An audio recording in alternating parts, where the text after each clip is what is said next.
दिल्ली में संसद की नई और पुरानी बिल्डिंग की सुरक्षा की जिम्मेदारी अब पूरी तरह से सेंट्रल इंडस्ट्रियल सिक्योरिटी फोर्स को सौंप दी गई है और 20 मई से सीआईएसएफ के 3,317 जवान संसद की सुरक्षा में तैनात हैं। पिछले साल 13 दिसंबर को नए संसद भवन की सुरक्षा की चूक के मामले के बाद ये फैसला लिया गया था।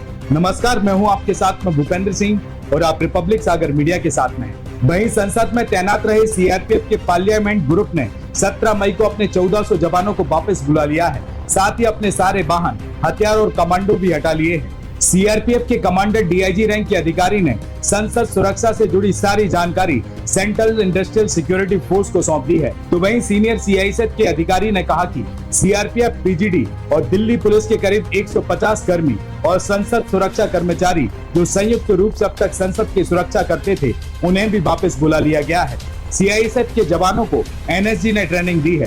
दी न्यूज एजेंसी एनआई के मुताबिक सीआईएसएफ के 3,317 जवान संसद की आतंकियों और किसी भी तरह से हमलावरों से अब संसद की रक्षा करेंगे। पिछले 10 दिन से सीआईएसएफ के जवान ट्रेनिंग ले रहे हैं और इन्हें राष्ट्रीय सुरक्षा के गार्ड के ब्लैक कमांडो के साथ भी ट्रेनिंग दिलवाई गई है।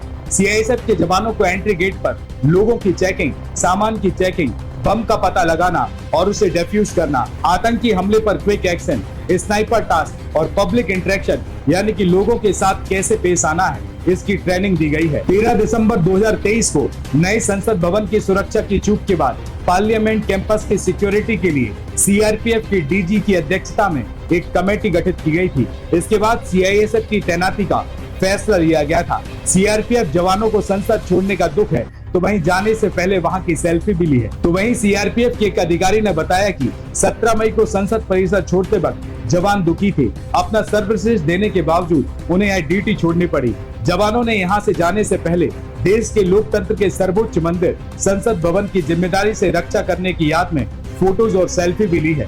उन्होंने कहा कि साल 2001 में आतंकवादी हमले के दौरान सीआरपीएफ कर्मियों ने अन्य सुरक्षा एजेंसियों के साथ मिलकर बहादुरी से आतंकियों का मुकाबला किया था और इस घटना में सीआरपीएफ के कई जवान भी शहीद हुए थे।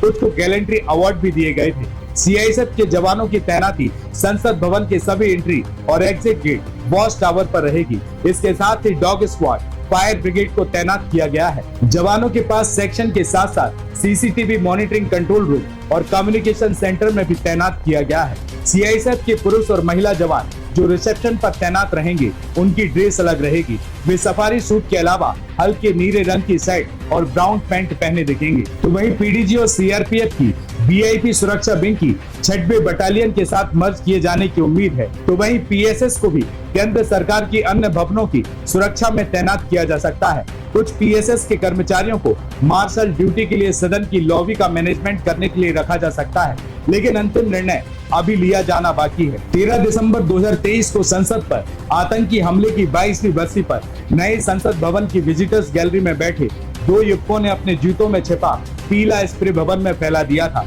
पूरे सदन में भगदड़ मच गई थी। ये लोग 5 लेयर की सुरक्षा तोड़कर लोकसभा में घुसे थे और हंगामा किया था और इसके अलावा इनके 2 साथियों को संसद के बाहर प्रदर्शन करते हुए सिक्योरिटी ने पकड़ा था। तो वहीं बात करें तो 13 दिसंबर 2001 को संसद में विंटर सेशन चल रहा था। महिला आरक्षण बिल पर हंगामे के बाद 1:02 पर सदन को स्थगित कर दिया गया था। इसके बाद उस समय के प्रधानमंत्री अटल बिहारी वाजपेयी और विपक्षी नेता सोनिया गांधी संसद से जा चुके थे। करीब 11:30 बजे उपराष्ट्रपति के सिक्योरिटी गार्ड उनके बाहर आने का इंतजार कर रहे थे और तभी सफेद एम्बेसडर में सवार 5 आतंकी गेट नंबर 12 से संसद में घुस गए।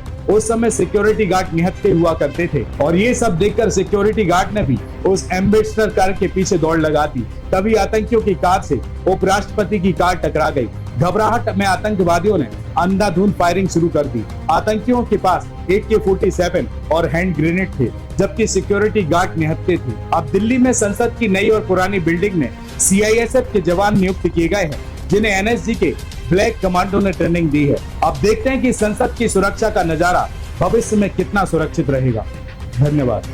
रिपब्लिक सागर मीडिया को सब्सक्राइब अवश्य करें और आप हमारी आने वाली सभी वीडियो को देखना चाहते हैं तो आपको उसके लिए घंटी जरूर दबानी पड़ेगी ताकि आपको सभी वीडियो की नोटिफिकेशन समय समय पर मिलती रहे। रिपब्लिक सागर मीडिया पर जो भी वीडियो आएगा वह सच की कसौटी पर कसकर ही आएगा।